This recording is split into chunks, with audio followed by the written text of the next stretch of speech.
The town that vanished overnight. Imagine a town, vibrant one day, utterly empty the next. No trace. No warning. No explanation. Oakhaven had never made headlines. Nestled between the rolling hills of Vermont and the dense pine forests that stretched endlessly northward, it was the kind of place that existed quietly, like a forgotten bookmark in a well-worn novel. Its population hovered just under 3,000. Families had lived there for generations.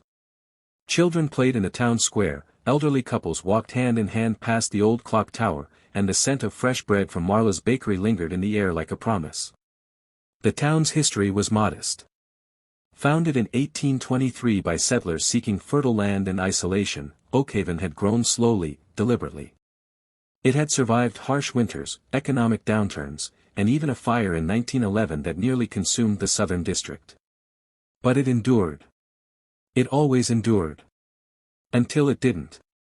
On the morning of September 2, 2025, a delivery driver named Ethan Morales arrived in Oakhaven just after sunrise.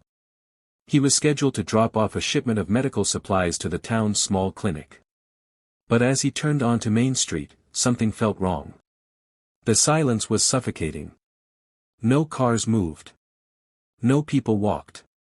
The traffic lights blinked red, yellow, green, uselessly. He parked, stepped out, and called out. No answer.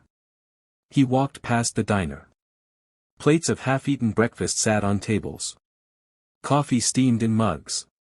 A newspaper lay open to the crossword page, half-filled. The clinic was unlocked. Computers hummed. A phone rang once, then stopped. But there was no one. Not a single soul. Within hours, the authorities arrived. State police, federal agents, even a few journalists who caught wind of the bizarre report. They combed through homes, businesses, schools. They found laundry still tumbling in machines. Televisions playing morning cartoons. A lawnmower abandoned mid-row. But no people. No signs of struggle. No blood. No footprints leading away. The official statement from the Vermont State Emergency Response Team was cautious: "We are investigating a highly unusual situation in Oakhaven. At this time, we cannot confirm any cause or resolution." Online, however, speculation exploded. #OakhavenVanish trended within hours. Theories ranged from mass kidnapping to supernatural intervention. Reddit threads dissected satellite images, police radio logs, and even weather patterns. Then came the witness accounts. A hiker named Lena Whitmore had camped just outside Oakhaven 2 nights before the disappearance. She reported hearing a low hum around 3 a.m., a sound she described as metallic and alive.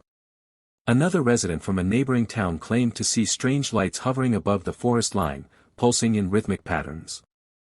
A trucker passing through on Route 17 swore he saw a wave of distortion ripple across the sky, like heat rising from asphalt. Paranormal enthusiasts latched on.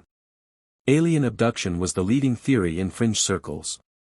Some believed Oakhaven had slipped into another dimension, a rift torn open by unknown forces. Others whispered of a mass haunting, a curse that had finally matured after centuries of dormancy. Scientists offered their own ideas. Could it have been a localized atmospheric anomaly? A sudden release of subterranean gases causing mass unconsciousness and evacuation? A rare electromagnetic event that disrupted human perception and memory? But darker theories emerged. A whistleblower claimed the government had been conducting experiments in the area, tests involving quantum fields and neurological manipulation. Another theory suggested a cult had orchestrated a mass exodus, leaving behind only the illusion of normalcy. Some believed the townspeople had willingly vanished, drawn by a signal or promise only they could perceive. Historians pointed to Roanoke, the lost colony. To the Flannan Isles lighthouse keepers. To the Anjikuni Lake disappearance in Canada. Each case bore eerie similarities: abandoned belongings, no signs of violence, and a lingering sense of something unnatural. Oakhaven itself had legends. Old stories told by firelight. Of a shadow that moved through the woods, whispering names. Of a bell that rang in the dead of night, though no tower stood. Of children who dreamed of a place, beneath the town, where voices sang in languages no one understood. The psychological impact was profound.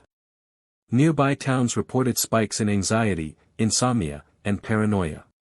Schools closed temporarily. Tourism plummeted. People feared the silence would spread. That whatever took Oakhaven might come for them next. Years passed. Investigations continued. But no bodies were found. No messages. No clues beyond what had already been seen. The town remained untouched, preserved like a museum exhibit. Visitors came in droves, hoping to feel something. To understand. To connect. But the silence never spoke. Oakhaven became a symbol. Of mystery. Of fragility. Of how little we truly understand about the world we inhabit. Documentaries were made. Books written. Podcasts dissected every angle. Yet the core questions remained. Where did they go? Why did they leave? And how could an entire town vanish without a trace? Some say the answer lies in the forest. Others believe it's buried beneath the town, in tunnels long forgotten. A few claim to have heard whispers when standing alone in the town square at midnight. But most simply wonder. And now, so do you. What do you think happened to Oakhaven? Was it science? Was it something beyond? Or was it something within us all, a call to disappear, to escape, to become part of a mystery greater than ourselves? Whatever the truth, one thing is certain. Oakhaven is gone. And silence has taken its place.